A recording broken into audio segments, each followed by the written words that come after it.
ആടിവാക്കാറ്റ് എന്ന് പാട്ട് തുടങ്ങുമ്പോൾ തന്നെ സുഹാസിനിയുടെ ഒരു മുഖമാണ് നമ്മുടെ മനസ്സിലേക്ക് വരുന്നത്.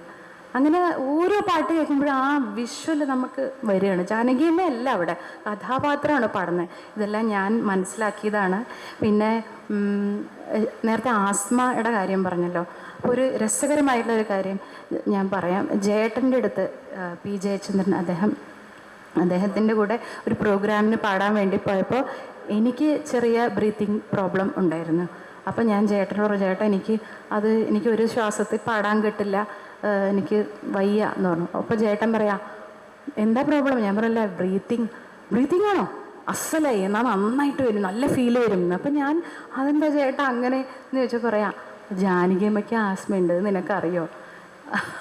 ജാനകിയമ്മയ്ക്ക് ആസ്മ ഉള്ളതുകൊണ്ടാണ് ജാനകിയമ്മ അത്രയും ഫീൽ ചെയ്ത് പാടണമെന്നാണ് ചേട്ടൻ പറയണത്. അപ്പം അതുപോലെ ഈ ആസ്മ എന്ന് പറയുമ്പോൾ തന്നെ ഇത്രയധികം ബ്രെത്ത് കപ്പാസിറ്റി ഉള്ള ഒരു സിംഗറെ കണ്ടിട്ടില്ല.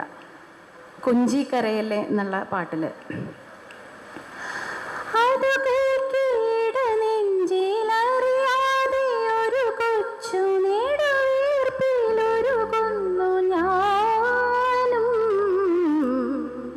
ഇവിടെ വരെ ഒരു ശ്വാസം, അത് ഇപ്പം എനിക്ക് ഇങ്ങനെ പാടുമ്പോൾ ഒപ്പിക്കാൻ പറ്റും, പക്ഷെ പാട്ട് പാടി വരുമ്പോൾ അത് പാടാൻ ഭയങ്കര ബുദ്ധിമുട്ടാണ്.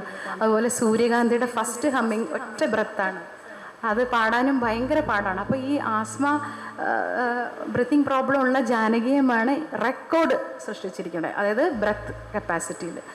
അങ്ങനെ ഒരുപാട് കാര്യങ്ങൾ എനിക്ക് പെട്ടെന്ന് ഒരുപാട് മനസ്സിലുണ്ട്, പക്ഷേ വരുന്നില്ല. അത്രത്തോളം ജാനകിയമ്മൻ്റെ മനസ്സിലും എൻ്റെ തലയിലൊക്കെ ഇങ്ങനെ ഇരിക്കുകയാണ്.